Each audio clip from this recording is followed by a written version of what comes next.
کفر پھیلنے کے اسباب میں سے ایک سبب یہ ہے دین خانقاہی۔ اقبال کہتے ہیں باغی مرید میں ایک عنوان ہے ان کا، کلیات اقبال میں ان کا ایک عنوان ہے باغی مرید۔ ہم کو تو میسر نہیں مٹی کا دیا بھی، ہم کو تو میسر نہیں مٹی کا دیا بھی، گھر پیر کا بجلی کے چراغوں سے ہے روشن۔ شہری ہو دیہاتی ہو مسلمان ہے سادہ، مانند بتاں پوچھتے ہیں کعبے کے برہمن۔ نذرانہ نہیں سود ہے پیران حرم کا، ہر خرقہ سالوس کے اندر ہے مہاجن۔ میراث میں آئی ہے انہیں مسند ارشاد، زاغوں کے تصرف میں عقابوں کے نشیمن۔ اس کا خلاصہ یہ ہے جی ہمارے گھر میں تو مٹی کا دیا بھی نہیں ہے جس سے روشن کیا جا سکے۔ پیروں کے گھروں کو دیکھیے بجلی سے روشن ہے۔ سیدھی سادی عوام ہے، بھولی بھالی عوام ہے۔ سیدھی سادی عوام کو، بھولی بھالی عوام کو کچھ لوگ گمراہ کر دیتے ہیں جو غلط طریقے پر چلے جاتے ہیں۔ کیا ہو رہا ہے؟ ارے ایسا ہی ہے، یہ لوگ تو مہاجن کی طرح بیٹھے ہوئے ہیں۔ مہاجن کا کام ہے لوگوں کی دولت کو جمع کرنا، لینا۔ ان نذرانے وصول کیے جا رہے ہیں۔ کفار مکہ بھی جب خانہ کعبہ میں بیٹھتے تھے، بڑے بڑے مہنت لوگ تھے، لوگوں کے نذرانے وصول کرتے تھے۔ تو کفر میں، شرک میں پڑے رہنے کا ایک سبب یہی ہے، ایک دین خانقاہی۔ علماء بیوقوف بنا رہے ہیں، کچھ علماء لوگوں کی دنیا بھی برباد کر رہے ہیں، آخرت بھی برباد کر رہے ہیں۔ تو ہمیں عقل کا استعمال کرنا ہے۔ شرک پھیلنے کے اسباب میں سے ایک سبب یہ ہے، کفر پھیلنے کے اسباب میں سے ایک سبب یہ ہے فلسفہ وحدت الوجود، وحدت الشہود، حلول۔ حسین بن منصور حلاج نے کہا انا اللہ، میں اللہ ہوں، ایرانی تھا۔ انا الحق، میں ہی حق ہوں۔ نعوذ باللہ۔ تو حلول کا فلسفہ ہے کہ اللہ تعالیٰ ہر چیز میں مل گیا ہے، ہر چیز اللہ ہے۔ نعوذ باللہ، اللہ کی پناہ۔ اگر ہمارا عقیدہ یہ ہو بھئی اللہ کہاں ہے، تو بولے اللہ ہر جگہ ہے، صحیح نہیں ہے۔ اللہ عرش پر مستوی ہے۔ سورہ طٰہٰ سورہ نمبر 20 آیت نمبر 5، الرحمن علی العرش استویٰ، رحمان عرش پر مستوی ہے۔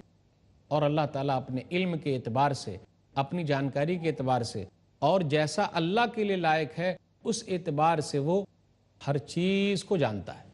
کوئی بھی چیز اللہ سے چھپی ہوئی نہیں ہے۔ اس لیے یہ عقیدہ رکھنا حلول کا، وحدت الوجود کا، ہر چیز کا وجود ایک ہی ہے، تو غلط ہو جائے گا۔ وحدت الشہود، آدمی اتنا نیک ہو گیا کہ اللہ میں جا کے مل گیا۔ حلول، آدمی اتنا نیک ہو گیا کہ اللہ اس کے اندر آ کے مل گیا، غلط ہے یہ۔ اس عقیدے نے بھی شرک کو پھیلایا ہے، کفر کو پھیلایا ہے، بدعت کو پھیلایا ہے۔ بدھ مت کے لوگ یہی مانتے ہیں، جین مت کے لوگ یہی مانتے ہیں، لوگ اسی پر یقین رکھتے ہیں۔ ہر چیز اللہ ہے، ہر چیز خدا ہے۔ اسلام کہتا ہے ہر چیز اللہ کی ہے، ہر چیز اللہ نہیں ہے۔ ورنہ مسئلہ کیا ہو جائے گا؟ اگر ہم یہ مان لیں کہ ہر چیز اللہ ہے تو خالق کون ہے، مخلوق کون ہے، پیدا کس نے کیا، کون سی چیز پیدا ہوئی ہے، ساجد کون ہے، مسجود کون ہے، سجدہ کرنے والا کون ہے، کسے سجدہ کیا جا رہا ہے؟ اپنے آپ کو سجدہ کرنا ہے کیا؟ نعوذ باللہ۔ کتے کے پیٹ میں اللہ گھس گیا کیا؟ نعوذ باللہ۔ بلی میں ہے کیا؟ نعوذ باللہ۔ ٹوائلٹ میں ہے اللہ کیا؟ نعوذ باللہ۔ یعنی تصور ذرا صحیح رکھیے، اللہ عرش پر مستوی ہے، اور اللہ تعالیٰ اپنی ذات میں کسی کو شامل نہیں کرتا۔ وہ کیسے حلول کر جائے گا، کیسے آ جائے گا؟ کیونکہ انسان کا کیا ہے، انسان کی ایک ابتدا ہے اور انسان کا اختتام ہے۔ ماں باپ ملتے ہیں تو انسان بنتا ہے، اور انسان جوان ہوتا ہے، بوڑھا ہوتا ہے، دنیا سے چلے جاتا ہے۔ اللہ کے لیے نہ ابتدا ہے، یعنی نہ شروعات ہے، نہ اللہ کے لیے انتہا ہے۔ دنیا کی تمام چیز فانی ہے، ہر کو فنا ہو جانا ہے، ہر ایک کو چلے جانا ہے۔ کل من علیہا فان ویبقى وجہ ربک ذو الجلال والاکرام، سورہ رحمان سورہ نمبر 55 میں ہے۔ ہر چیز کو ختم ہو جانا ہے، صرف آپ کا رب باقی رہے گا جو عزت والا ہے، اکرام والا ہے۔ کل شیء ہالک الا وجہہ، سورہ قصص سورہ نمبر 28۔ ہر چیز ہلاک ہو جائے گی، ہر چیز برباد ہو جائے گی، اللہ کی شان باقی رہے گی۔ تو بھلا بتائیے، جس چیز کو ختم ہو جانا ہے، ہم یہ کہیں کہ اس وقت وہ چیز ہے، وہ چیز نہیں ہے، تو اللہ کے لیے فٹ نہیں آتا، کیونکہ اللہ کے لیے نہ شروعات ہے نہ اختتام ہے۔ والاول والآخر والظاہر والباطن وہو بکل شیء علیم، سورہ حدید سورہ نمبر 57 آیت نمبر 3۔ اللہ وہ ہے، وہ پہلے تھا، اخیر میں رہے گا، ظاہر باطن ہر چیز کو جاننے والا اللہ ہے۔ اس لیے یہ فلسفہ جو ہے نا، وحدت الوجود، وحدت الشہود، حلول، اس فلسفے نے بھی شرک کو پھیلایا ہے، کفر کو پھیلایا ہے۔ تو اس فلسفے کو سمجھنا بہت ضروری ہے، ورنہ مسئلہ گڑبڑ ہو جائے گا۔ اس لیے اللہ تعالیٰ سے ہمیشہ دعا کرتے رہیے کہ اللہ تعالیٰ صحیح توحید پر قائم رکھے۔ ناظرین کرام، سلسلہ کلام چلتا رہے گا، تھوڑے سے وقفے کے لیے رکتے ہیں، کہیں جائیے گا نہیں۔ السلام علیکم ورحمۃ اللہ وبرکاتہ۔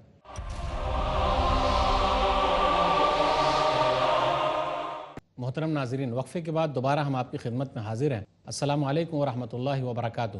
وقفے سے پہلے بات یہ چل رہی تھی کہ شرک کو پھیلانے میں، کفر کو پھیلانے میں اس فلسفے کا بھی بہت بڑا ہاتھ ہے، فلسفہ وحدت الوجود، وحدت الشہود اور حلول۔ جب آدمی اس عقیدے کو مان لے گا تو اس کے لیے مسئلہ بڑا گڑبڑ ہے، وہ سمجھ ہی نہیں پائے گا، وہ کتنے بڑے خطرے میں چلا گیا ہے، شرک میں مبتلا ہو گیا، کفر میں مبتلا ہو گیا۔ یہ بات سمجھ میں نہیں آ رہی ہے، کون ہے عبادت کرنے والا، کس کی عبادت ہو رہی ہے، حاجت مند کون ہے، حاجت روا کون ہے، حاجت پوری کون کرتا ہے، مشکل کو حل کرنے والا کون ہے، مشکل کس کی ہے، کون مشکل میں ہے، کون پریشان ہے، پریشان کرنے والا کون ہے، پریشانی سے نجات دینے والا کون ہے، یہ بات سمجھ میں نہیں آئے گی، ہر چیز خلط ملط ہو جائے گی۔ اس لیے یہ عقیدہ توحید کے خلاف ہے۔ مثالیں دیتے ہیں لوگ، غلط ہے یہ مثال دینا۔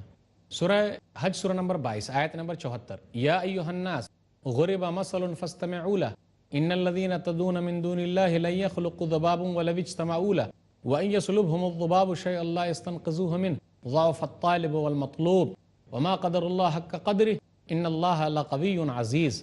اے لوگو، مثال دی جا رہی ہے، ذرا غور سے سنو، تمام لوگوں سے خطاب، چاہے وہ مومن ہو، چاہے وہ مسلمان ہو، چاہے وہ مومن نہ ہو، جو بھی، اے لوگو، ایک مثال دی جا رہی ہے، غور سے سنو۔ تم لوگ اللہ کے علاوہ جس کی عبادت کر رہے ہو، کیا وہ یہ طاقت رکھتے ہیں کہ مکھی اگر کوئی چیز لے جائے تو اس کو وہ پکڑ لیں، چھڑا سکے؟ نہ۔ ضعف الطالب والمطلوب، کتنا کمزور ہے مانگنے والا اور کتنا کمزور ہے جس سے مانگا جا رہا ہے۔ وما قدر اللہ حق قدری، ان لوگوں نے اللہ کی قدر ہی نہیں جانی۔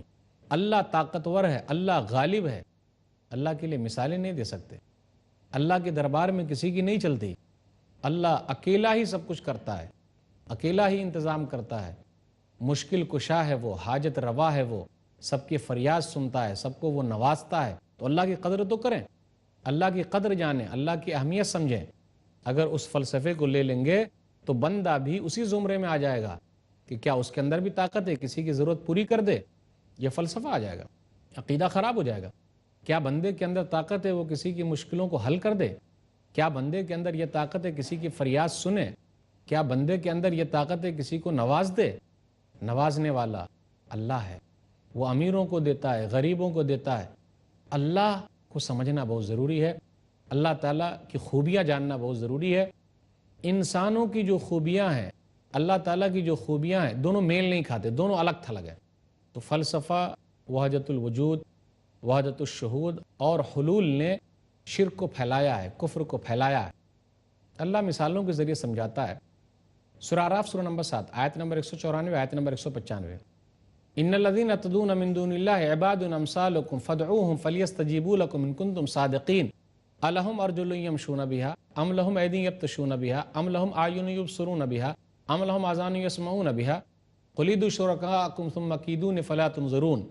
بے شک تم لوگ اللہ کے علاوہ جس کو پوج رہے وہ تو بندے ہیں، عابد نہیں ہیں، پیدا کرنے والے نہیں ہیں، وہ پیدا ہوئے ہیں، عباد بندے ہیں، اللہ نہیں ہے، نعوذ باللہ، تم جیسے بندے ہیں۔ فدعوہم فلیستجیبوا لکم ان کنتم صادقین، ان کو پکارو گے تو کیا وہ تمہاری ضرورت پوری کر دیں گے اگر تم اپنی بات میں سچے ہو؟ جی نہیں۔ ارے غور تو کرو، تم ان سے بہتر ہو، تمہارے پیر ہیں، چل رہے ہو، آنکھ ہے، دیکھ رہے ہو، ہاتھ ہے، پکڑ رہے ہو، کیا ان کے پاس ہے؟ دنیا سے رخصت ہو گئے، کچھ نہیں کر سکتے۔ کہہ دیجئے پکارو اپنے شرکاء کو جن کو تم پوج رہے ہو اور چال بازی کریں میرے خلاف، تم مہلت نہیں دیے جاؤ گے۔ پتہ یہ چلا لوگ جس کو پوج رہے ہیں وہ تو انسان ہے۔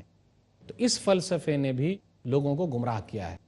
لوگوں کی گمراہی کا ایک سبب ہے ہندوستان کے اندر جب ہندو مت آیا تو اس کی وجہ سے بھی لوگ متاثر ہو گئے، اور یہ لوگ عیسیٰ علیہ الصلوۃ والسلام سے 1500 سال پہلے آئے تھے، وسط ایشیا سے ہوتے ہوئے آرین لوگ آئے تھے سندھ کے علاقے میں۔ تو یہ جو مذہب ہے اور ان کا جو عقیدہ ہے حلول والا، ہر چیز اللہ ہے، اس عقیدے نے بھی اور زیادہ شرک کو پھیلایا ہے، کفر کو پھیلایا ہے۔ توحید کو سمجھنے میں لوگوں کو ذرا پریشانی ہوئی ہے اور عجب عجب چیزیں آ گئی ہیں۔ اس لیے آپ دیکھتے ہوں گے ان کے جوگی ہیں، سنیاسی ہیں، مہنت ہیں، کچھ ایسی حرکتیں کرتے ہیں جس کے ذریعے لوگ یہ سمجھ جاتے ہیں کہ یہی صحیح ہے۔ وہ پہاڑوں میں رہتے ہیں، اپنے آپ کو تکلیف میں مبتلا کرتے ہیں، اور لوگوں نے اسی کو سمجھ رکھا ہے کہ یہی اصل عبادت ہے، اللہ سے ملنے کا طریقہ ہی۔ کتنے ننگے ہیں، کتنے تو ایسے ہیں جو لنگوٹ باندھ کے رہتے ہیں، کیسے زندگی گزارتے ہیں، پہاڑوں میں ہیں، اوپر چڑھتے ہیں، تکلیف اٹھاتے ہیں، کبھی اپنے پاؤں کو اوپر کرتے ہیں، منہ کو نیچے کر لیتے ہیں، تکلیف اٹھا رہے ہیں، پریشان کر رہے ہیں، اپنے آپ کو تکلیف دیتے ہیں، اور اسی کو کہا جاتا ہے کہ یہ عبادت کا طریقہ ہے، ریاضت کا طریقہ ہے۔ پھر اسی طرح یوگا ہے، سانس اتنی دیر تک کھلائے رکھنا، ڈر لگنے لگے کہ موت آ جائے گی، اس چیز کو اہمیت دی جا رہی ہے، بڑھاوا دیا جا رہا ہے۔ عبادت اگر کرنا ہو تو اس طریقے سے کریں کہ نہیں۔ اسلام کے اندر آپ دیکھیں گے عبادت کا طریقہ بالکل آسان ہے، کسی کو کوئی تکلیف نہیں، دنیا میں بھی رہنا ہے، لوگوں سے بھی ملنا ہے، میل محبت قائم کرنا ہے، ہر ایک کے حقوق ادا کرنا ہے۔ اسلام جو ہے بالکل فطرت کے اعتبار سے ہے، فطرت کے حساب سے ہے، فطرت سے ہٹ کے نہیں ہے۔ اسلام کبھی نہیں کہتا کہ تم اپنے اوپر ظلم کرو، اسلام کے اندر رہبانیت نہیں ہے۔ وَرَهْبَانِيَّةً ابْتَدَعُوهَا مَا كَتَبْنَا عَلَيْهِمْ إِلَّا ابْتِغَاءَ رِضْوَانِ اللَّهِ فَمَا رَعَوْهَا حَقَّ رِعَایَتِهَا۔ سورہ حدیث سورہ نمبر 57 آیت نمبر 27، کہ ان لوگوں نے رہبانیت کو خود سے گڑھ لیا، جیسے عیسائیوں کے یہاں راہب ہیں، راہبائیں ہیں، آپ غور کر لیجئے، جین مت کے لوگ ہیں، جینی لوگ ہیں، بدھسٹ لوگ ہیں، وہاں مرد بھی ہے، عورتیں بھی ہیں، راستے پر یوں ہی چل رہے ہیں، اپنے آپ کو تکلیف میں ڈال لیں، اور عبادت کا نام دیا رکھا ہے۔